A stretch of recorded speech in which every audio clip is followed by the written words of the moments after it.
Hello there. You must be D1 RTD 1V3 R1, right? Welcome to George. I'm Delina, the owner of this aero club. Here at the club, we provide all the training lessons you need to get started and earn your private pilot license. Then, once you've earned your PPL, you can build up your flight hours and get more experience by taking people out on first flights. But before any of that, let's head outside and take a flight to get familiar with our aircraft and the local surroundings.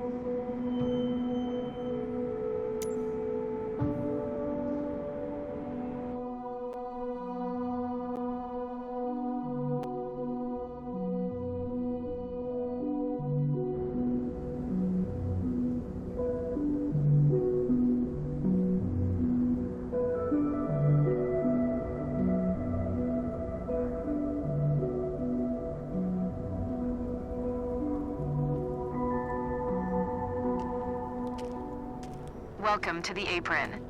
This is where all our flying adventures begin. Why don't you walk around a bit while I finish the pre-flight preparations? Today we will be flying in a Cessna 172 Skyhawk.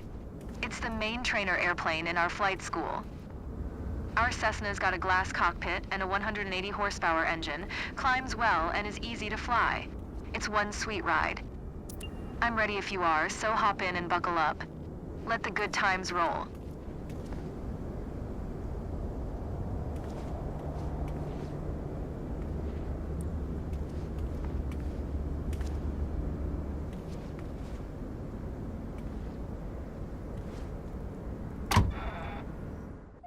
Welcome aboard. While you settle in, let's go over our flight plan. After taking off, we will climb to 2,100 feet above sea level, and then fly over the airport to enjoy the view. Ready? Why don't you start the engine for us?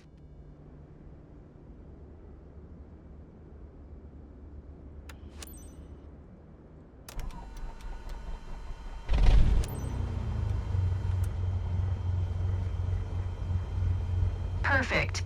The wind is from 88 degrees direction with a speed of 2 knots, so we'll be taking off from runway 11. Okay, let me taxi to the runway.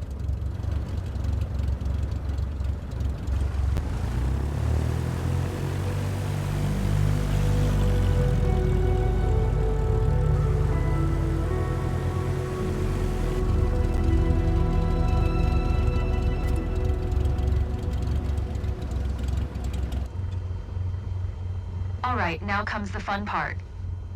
After releasing the brakes and applying full power, we will speed up and take off once we reach 55 knots airspeed.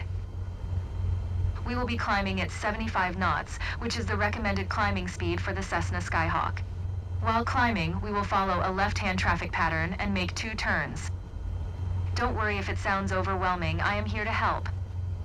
Release the parking brakes, otherwise we're not going anywhere.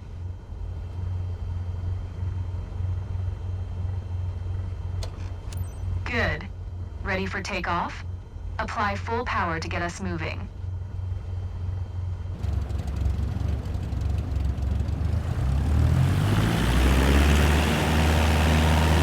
Handle the yoke and I'll take care of the pedals, steering the aircraft on the runway during takeoff.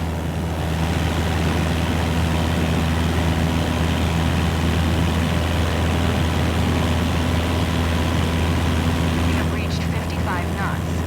Pull the yoke a little bit to lift off.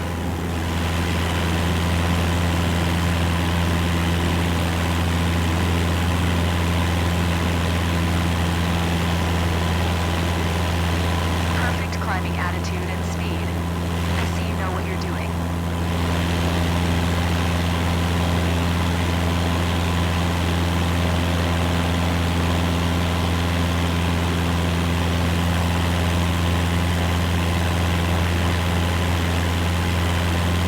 We are 300 feet above the ground. I will retract the flaps. You keep climbing. We are approaching our first turn. As you'll see, the Cessna 172 requires very little yoke movement to turn.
our airport?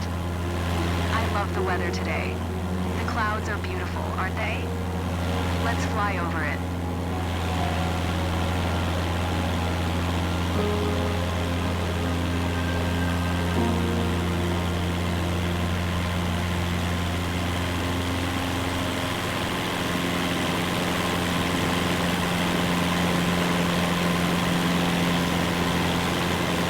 Fantastic.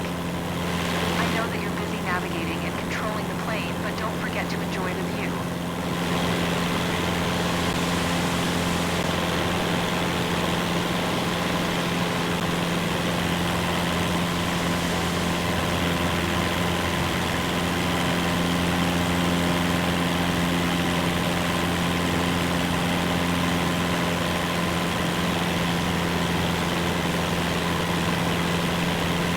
Well done. I believe you have a talent for piloting.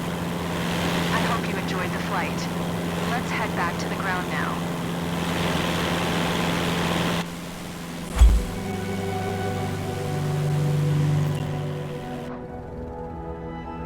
I'm glad that we flew together today. This might be the first chapter in your pilot's journey if you want to embark on it. Let's catch up at our headquarters.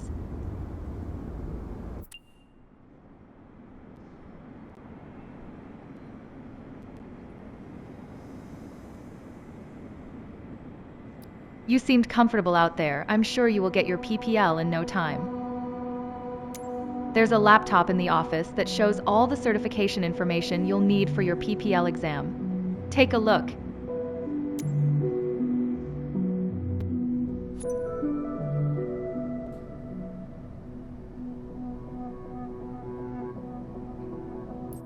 Here you can see all the different certifications you can pass throughout your career. Your first step is to work towards your private pilot license.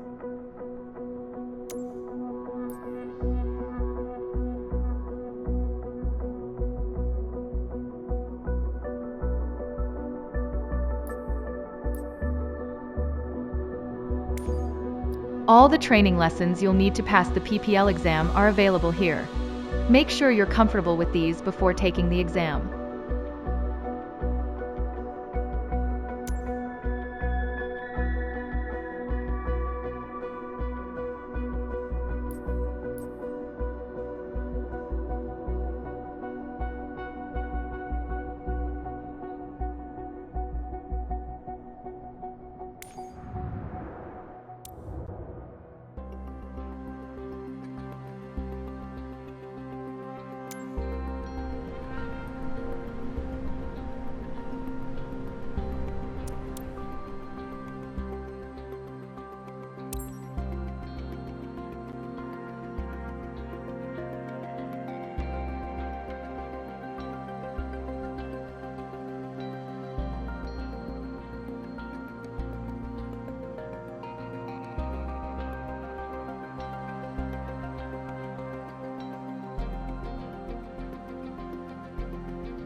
Welcome to Sedona. I'm Captain Jess Molina, and I'll be your instructor. For this lesson, we're going to start on the ground and focus on some basic concepts. Fundamentals every pilot needs to know before hitting the skies. This is your plane, a classic, the Cessna 172. Take a look around it. In the simulator, anytime you want, you can easily switch to cursor mode.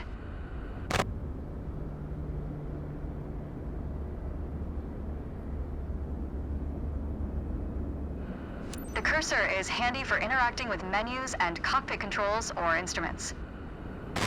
As you can see, activating the cursor also displays the toolbar at the top of the screen. The toolbar is a quick access menu that allows you to control various aspects of the simulation. Try to find and open the controls panel.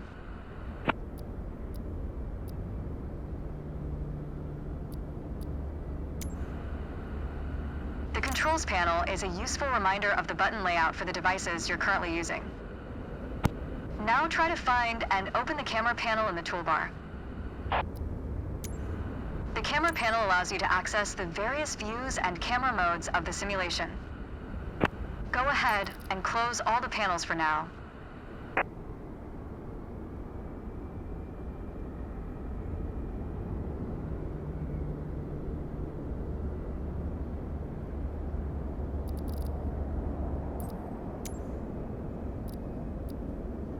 Right now, we are in the external view mode. Let's switch to cockpit view next.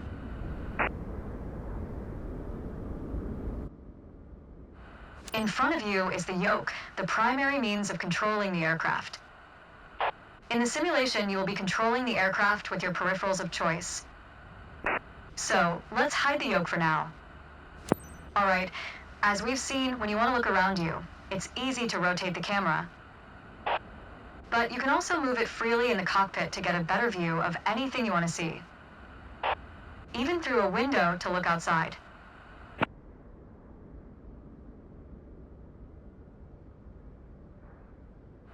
Now, reset the camera to its original position.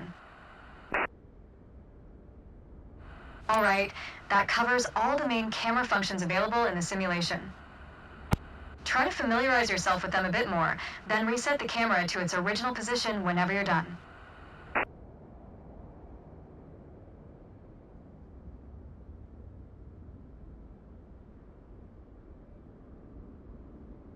Great.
Let's get you familiar with the aircraft, a Cessna 172, and a few commands to navigate it through the skies.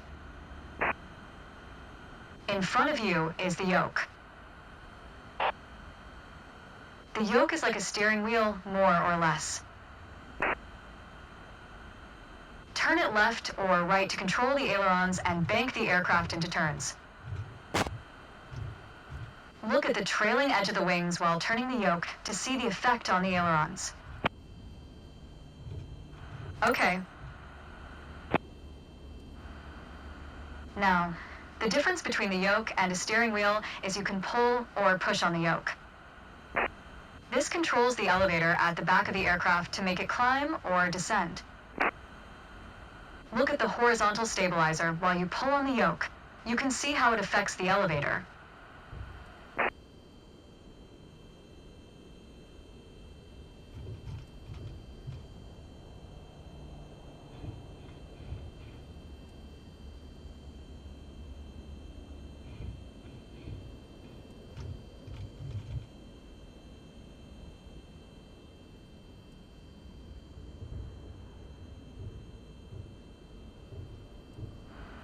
Nice.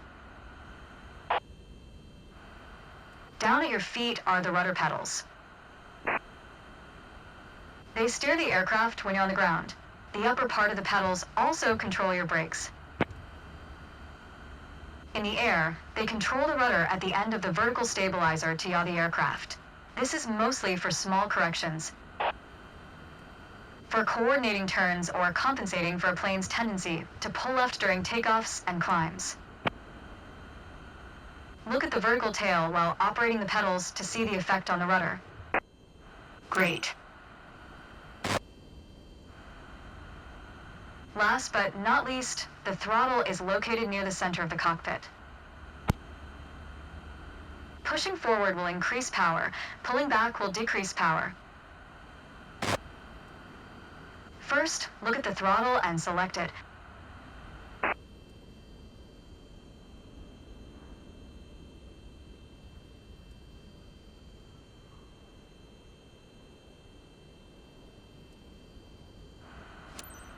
Keep it selected and push it forward to increase power.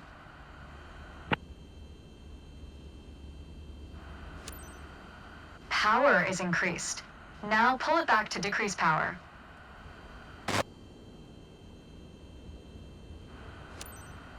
Power is decreased. Now we'll do the same without focusing on it. Deselect the throttle. Look away from the throttle and increase power.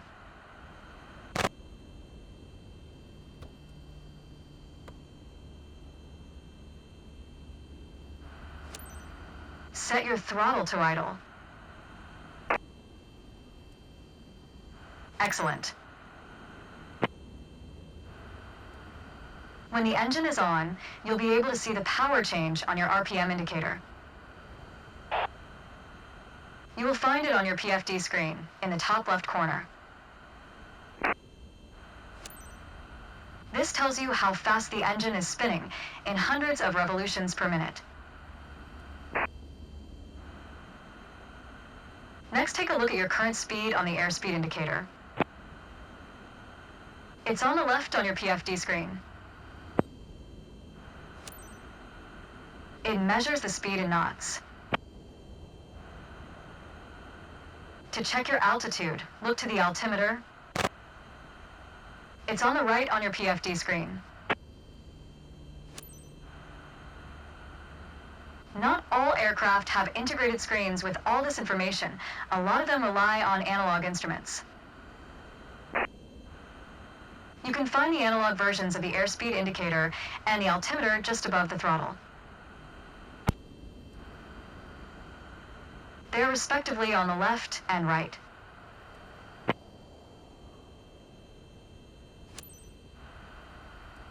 The analog altimeter has 3 hands similar to a clock. The long, thick pointer indicates 100-foot intervals. The short, thick one is 1,000-foot intervals, and the long, thin one counts 10,000-foot intervals. That's all for today. Next time, we'll see how it feels in the air.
help demonstrate pitch, I've drawn 3 lines on the windshield.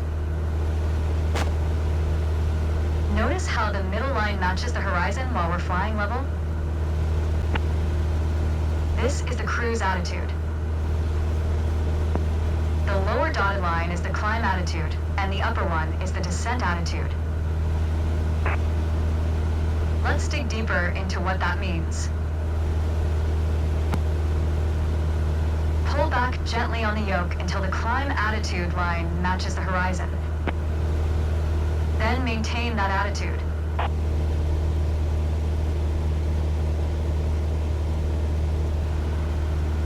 According to your altimeter, we're gaining altitude.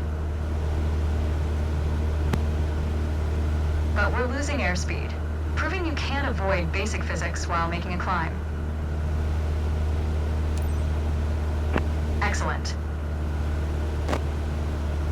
That's good. Keep working on it, you'll get better. Now let's level back out. Go ahead and gently pull back on the yoke. Our speed is increasing and our altitude is stable. When the climb attitude line matches the horizon, maintain that attitude.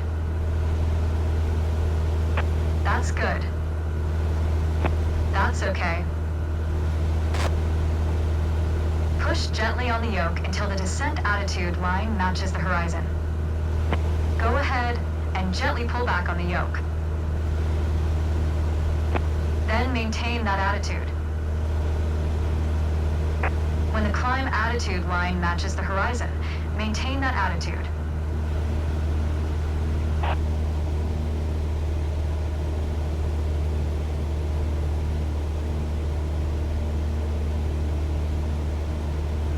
Go ahead and gently pull back on the yoke.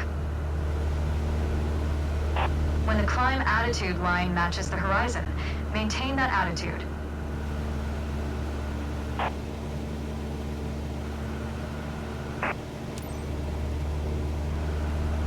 As expected, with a nose down, you put your plane in a dangerous situation.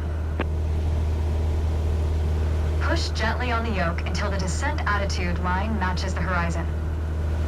Go ahead and gently pull back on the yoke. Then maintain that attitude. When the climb attitude line matches the horizon, maintain that attitude. As expected, with a nose-down attitude, our altitude is decreasing while our speed is picking up. Keep working on it, you'll get better. Go ahead and gently pull back on the yoke. Okay, bring us back to level flight. When the climb attitude line matches the horizon, maintain that attitude. Now your speed is decreasing and your altitude is stable. That's good. That's okay. I think a bit more practice may be a good idea.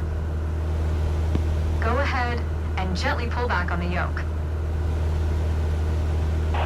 Try to make only small adjustments to your pitch to avoid overcorrection.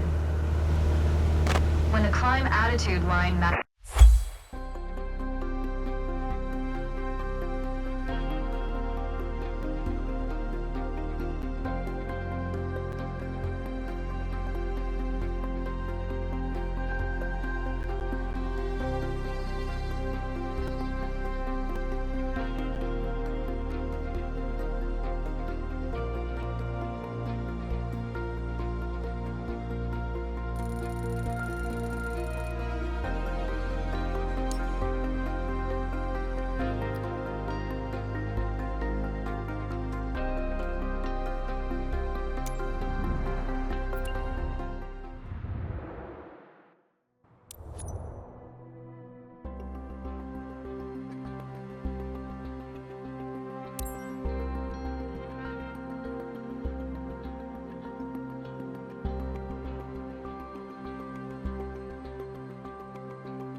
lesson, we're going to use a line drawn on the windshield to indicate the cruise attitude.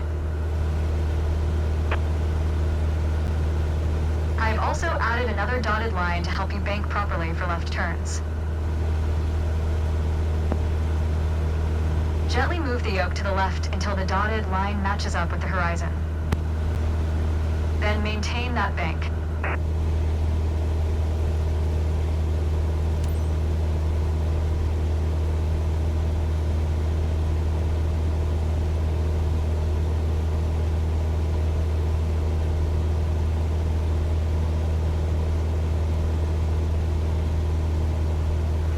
Keep working on it.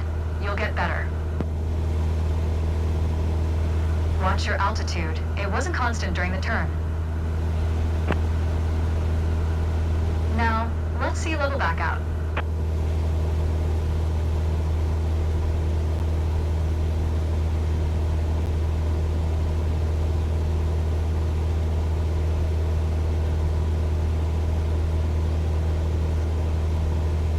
Now, let's see level back out.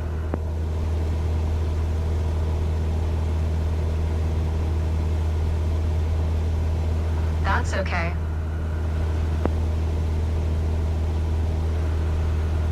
Remember to maintain altitude while leveling off. For the next step, turning to the right, let's see how you do on your own without any markings. You can see a series of notches representing 10-degree increments on the attitude indicator part of your PFD. As a general rule, you always want to keep your turns under 30 degrees.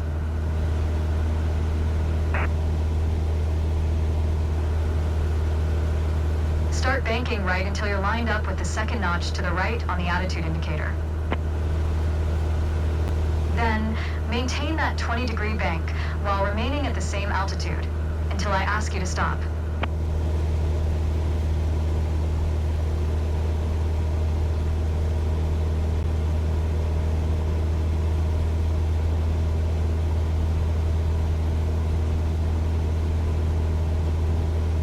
Keep working on it.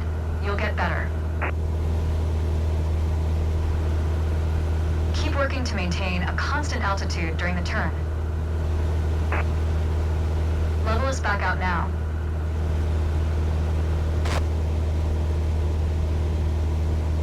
Great. Additional practice will help, don't worry.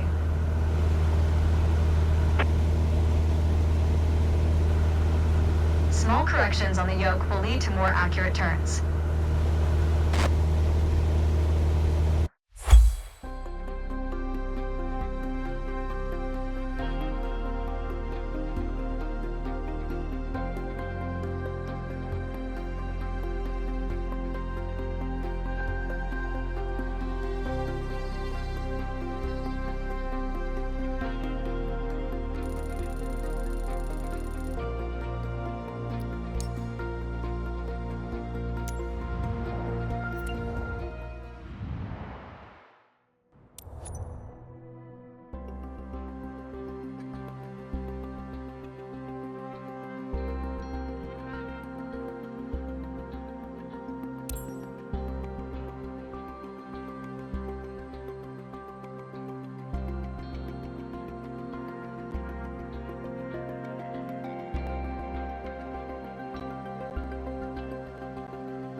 Let's talk about the throttle. If you have the need for speed, then the throttle's for you. Full control over the power output of the engine. In the Cessna 172, that relates directly to the RPM displayed on the tachometer on the PFD. Pull back on the throttle to reduce RPM to 1800.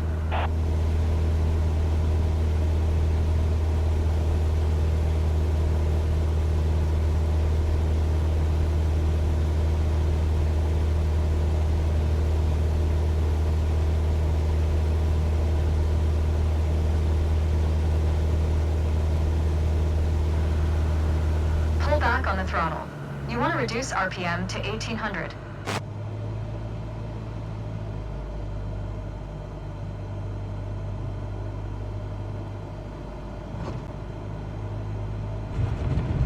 You put your plane in a dangerous situation. Pull back on the throttle to reduce RPM to 1800.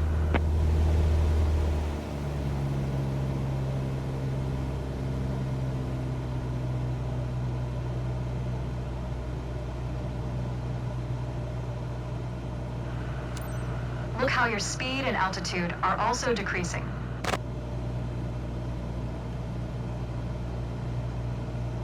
Excellent. Okay, let's throttle back up to 2,400 RPM.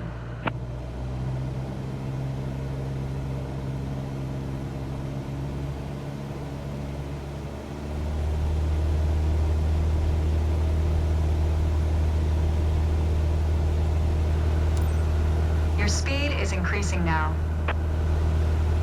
As long as you maintain the same attitude, your altitude will keep climbing as well.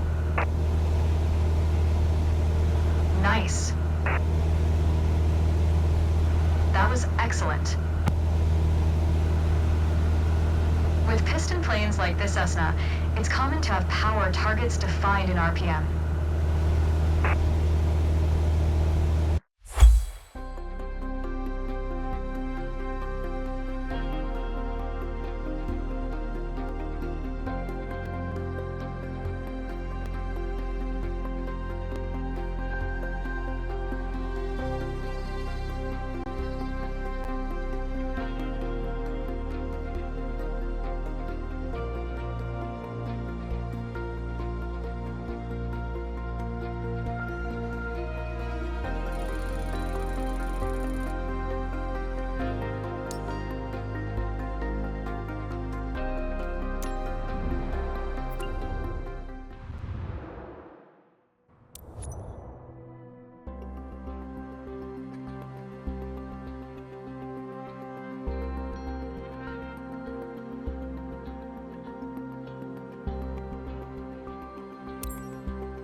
The art of maneuvering a plane through the air isn't a mystery to you anymore.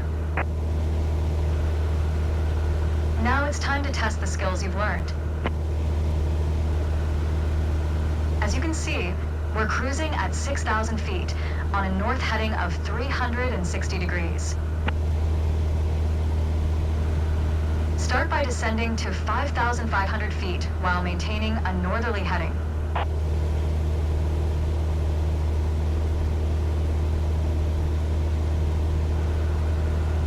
While descending, reduce throttle to avoid overspeed.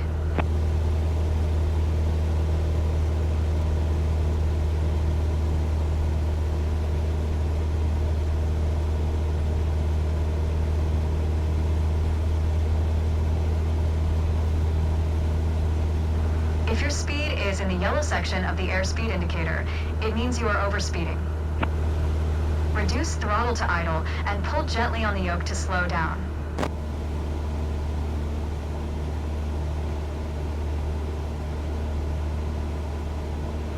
While descending, reduce throttle to avoid overspeed.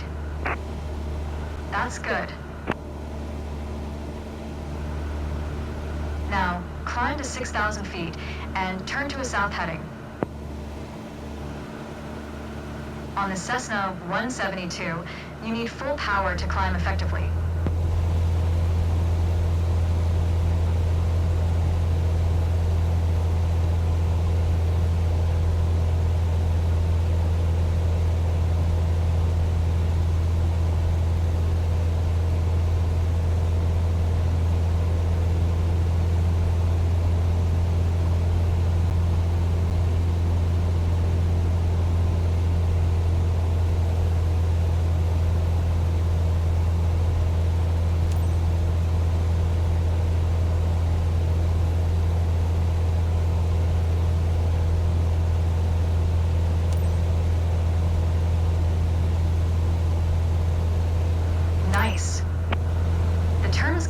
but try to climb faster in the future.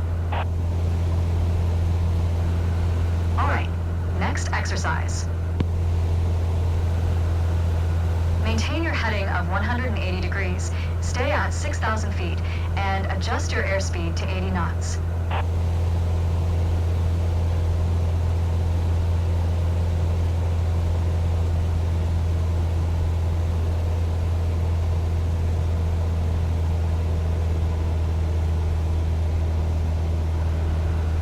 Go ahead and reduce your speed.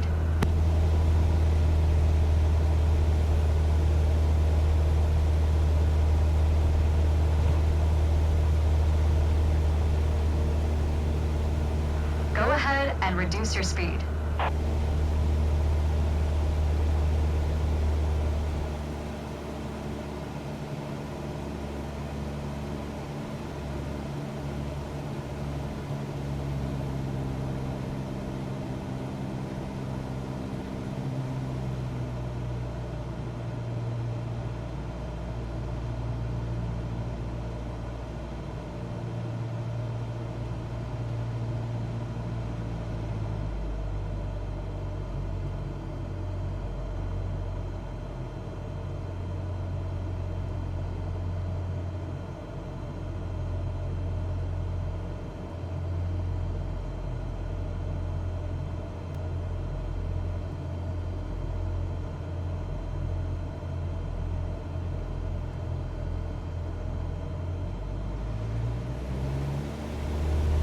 That's good. Your speed was well managed, but your altitude needs to be more accurate. You did well, but you can do better.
Hello. Today, we're going to go over all the steps that precede turning on your engine. Those steps are essential to ensure your aircraft's integrity and that everything is in order for a smooth and seamless flight.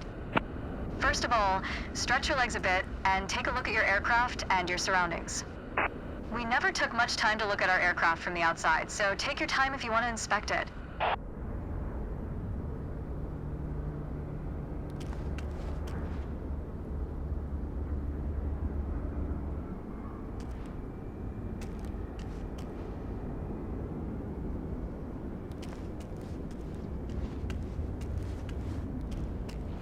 You might have noticed some extra bits on your aircraft.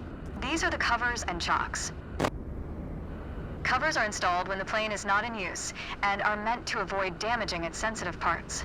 Chocks are there to immobilize the aircraft. You'll need to remove them before takeoff.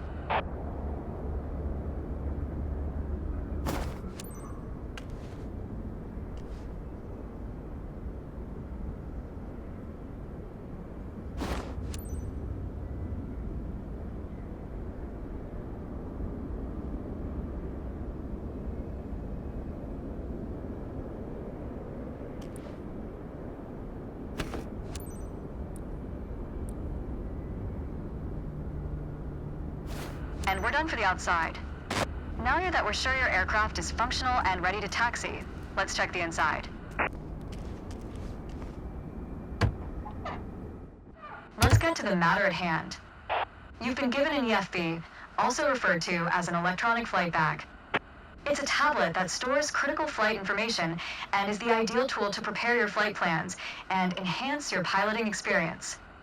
Open it and take a look. Feel free to follow a quick guided tour of its features.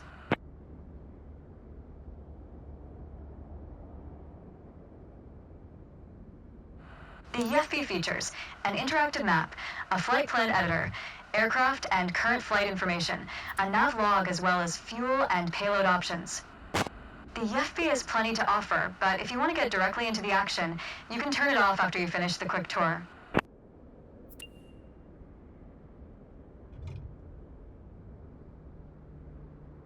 It seems like we're all clear on the checklist. Now start this pretty bird up.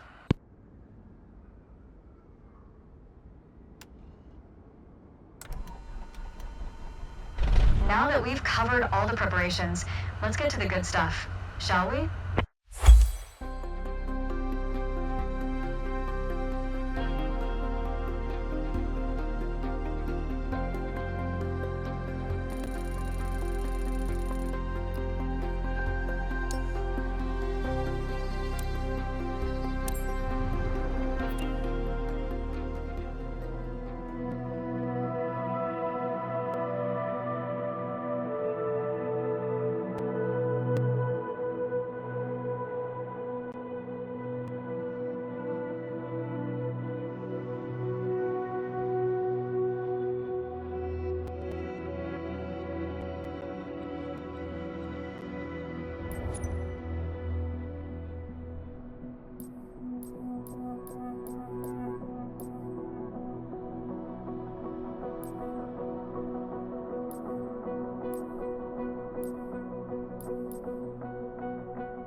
Let's take a moment to talk about taxiing.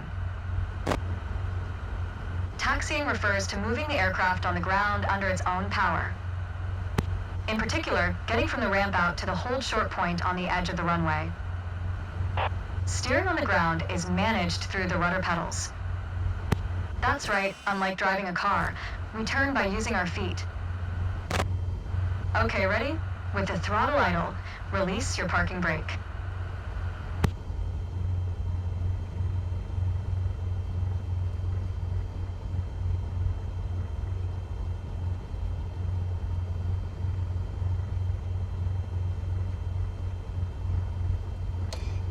Okay.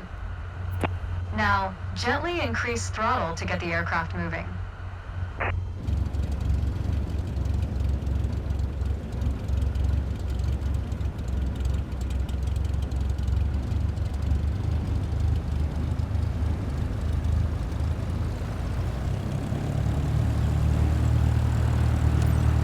Add power to start taxiing. Go easy on your throttle. Use your rudder pedal to turn left and enter the taxiway. Increase throttle to gain forward momentum and then reduce RPM accordingly to match a fast walking speed while taxiing.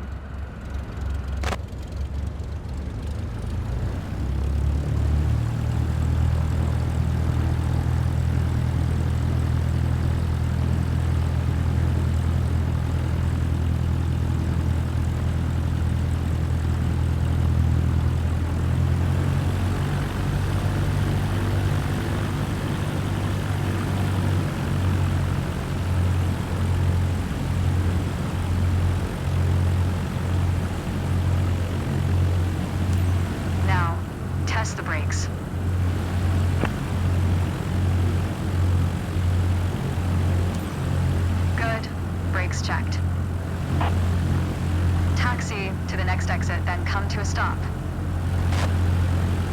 Remember to control your speed with throttle and brakes. See the crossing in front of us. Stop before it, as if traffic was coming off the runway.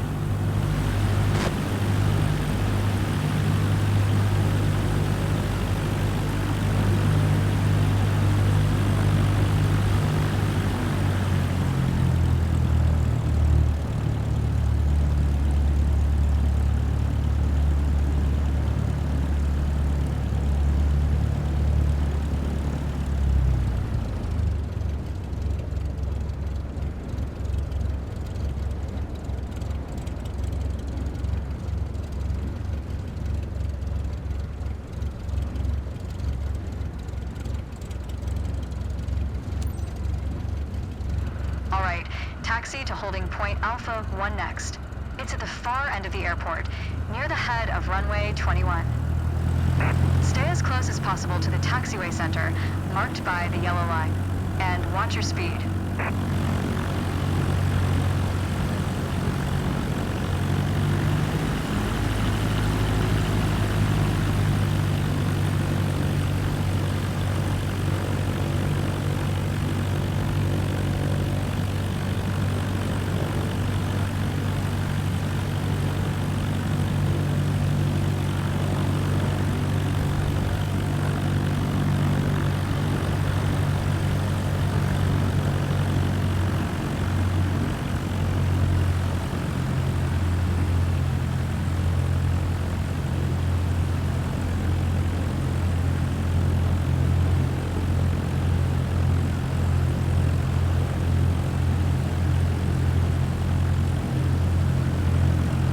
Watch your speed. After the right turn, come to a stop before the hold short point, in prep for takeoff.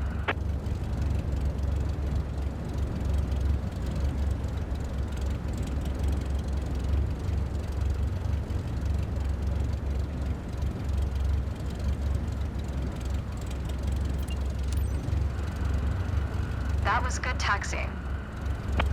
The next challenge will be to keep the aircraft under control while at full throttle for takeoff.